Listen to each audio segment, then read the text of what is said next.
Hello and welcome to my Geisha Redraw. Today I'm going to be redoing this piece. I did it about 3 years ago and it definitely needs a lot of work. I wanted to start off by doing some proper research, getting a Pinterest board together, studying the art of the geisha, and also getting together some concept sketches. Something I really wanted to focus on was redoing the composition, making it so it flowed a little bit better, and also improving the scale of things and how everything kind of interacted with the character. I not only wanted to represent their elegance in their art form, I also wanted to show off their strength and independence and their high-standing role in Japanese culture. Now that I know exactly what I want everything to look like and the feelings that I want to get from this piece, I will start the actual artwork. Sorry, no clips of me working on this sketch. I prefer to be in a comfy space to do that. We now have our materials and gypsum approved, so let's get started. I started off with a base wash to kind of bring in some color to the background because I knew I did not want to fully render the background of this artwork. I tried choosing colors that would accentuate the artwork that is eventually going to go over top.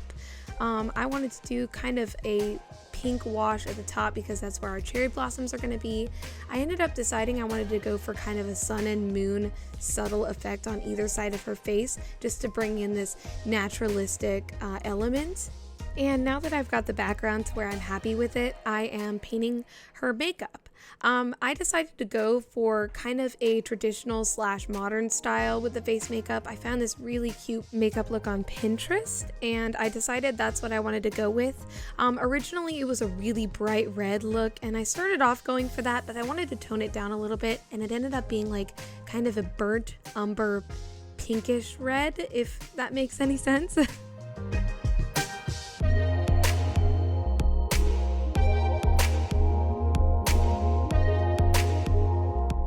Now that I'm done painting all of the exposed skin, I'm adding a couple final touches to the face, such as the whites of her eyes and other little details, and then I will be moving on to the hair.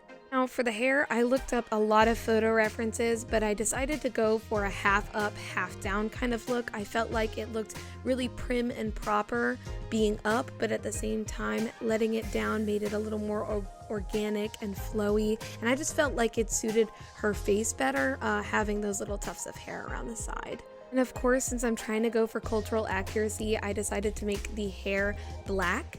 I was originally just planning on blacking it out completely and not adding any detail into her hair, but then I decided on going in and adding more subtle, like light blue-gray details into her hair just to add a little more motion.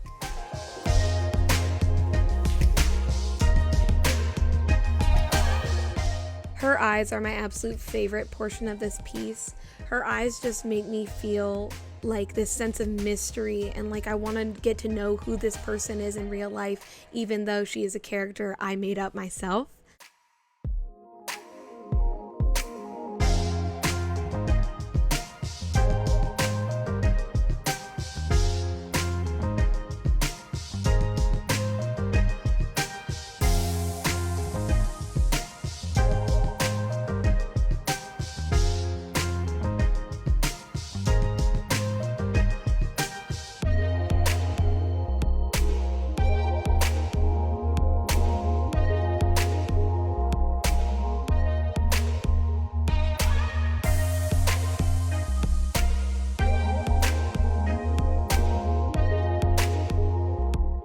Portion is really relaxing to me. I do my hair highlights very differently from others.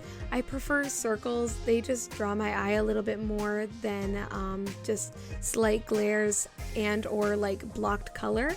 I really like the way these look and it's kind of a staple for all of my artwork.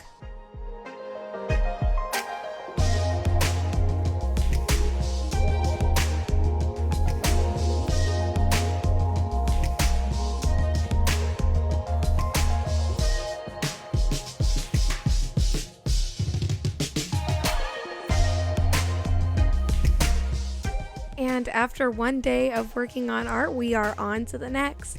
I kind of gave some little shots in my studio because I'm really proud of it, and moved on to the cherry blossoms. Now, I can't say cherry blossoms are my favorite thing to paint, but I can say the way these ones turned out so beautifully. They really had a beautiful color palette and had a lot of really nice flow, and I tried making the ones in the foreground a little lighter than the ones in the background so it'd give it that sense of depth. The original artwork, I had originally just a bunch of random pink blobs because I wanted to be a little more expressionistic with it, because at the time I was in school and that's kind of what my art teacher wanted me to move towards. And so I did it, but it didn't end up clicking with me. I am a person of detail, and I really like to focus on actual subject matter. So my decision to add cherry blossoms to this piece was because of those original pink blobs. I felt like cherry blossoms were a staple of Japanese culture, and I could make them flow as much as the dots in the original piece, while also having something I could enjoy painting.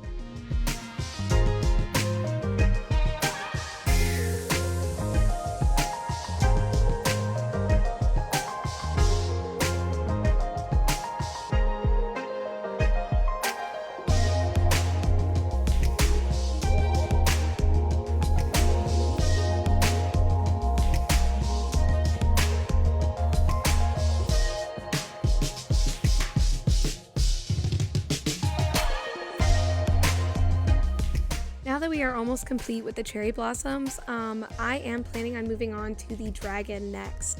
Originally, I wasn't planning on keeping the dragon in the piece, but I felt like it was such an important part of the composition.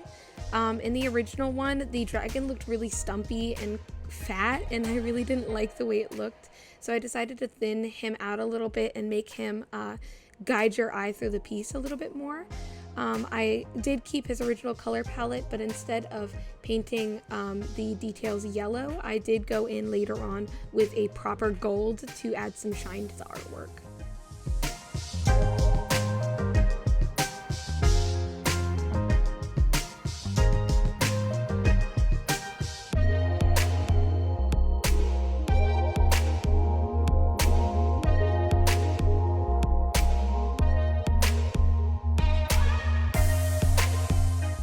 Before we get into the next portion, I just want to say that I did jump back to do some of the green detailing in the cherry blossoms, and also I messed up big time on the kimono. So I originally started out with this blue because I wanted to try keeping alongside of the original color palette. I thought I'd go a little bit brighter because bright kimonos are always so much more grand and beautiful, and they just attract my eye. It actually ended up drawing your eye away from the rest of the piece to a point where it just did not work and it looked awful. I really tried working it in and seeing if it would work out the longer I did it, because sometimes when I make mistakes, you know, just working it in will improve it. But I decided to change the whole thing and go for more of a black and pink kimono color scheme.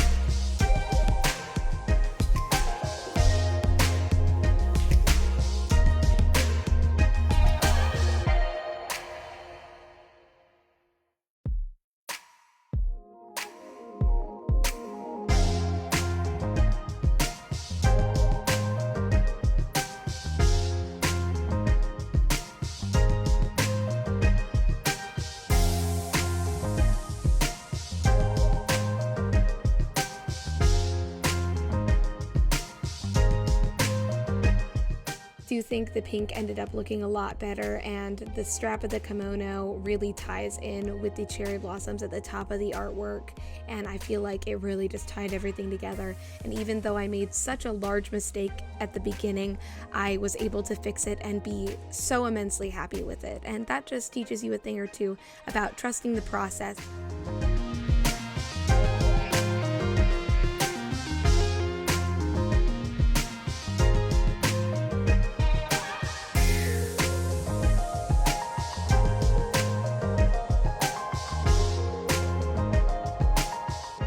Originally, I thought this was a pretty weird color choice. I decided to go for jade because jade is a more easily accessible stone, and I wanted to add those into her ornamental hair sticks.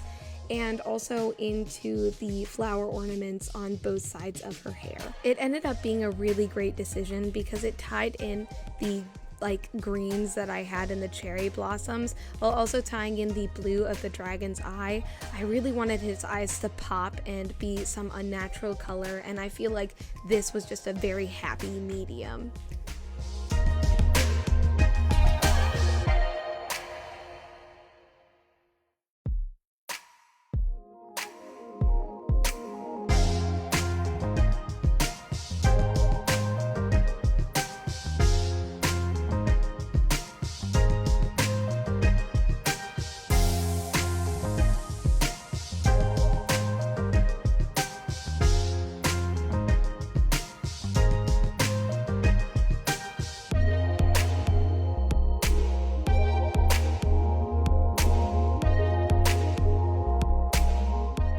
I just say that the painting of the ribbons was the most satisfying part, and I'll leave it at that.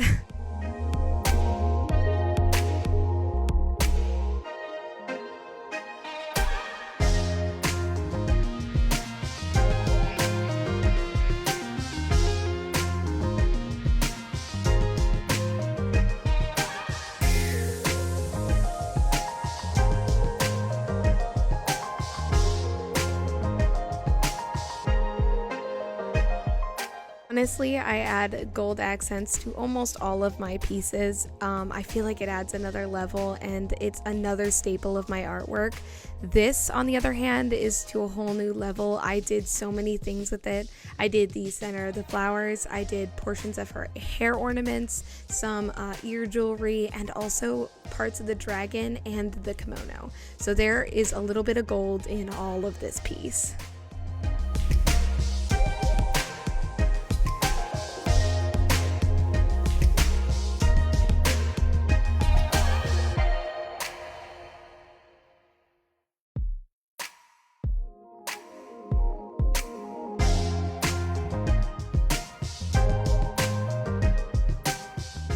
And finally, the final shots of this piece. Thank you guys so much for joining me in this process, and tell me what your favorite part of this artwork is.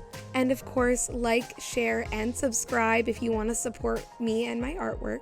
I'm doing a little giveaway based off of this piece over on my Instagram, so check it out. Thanks!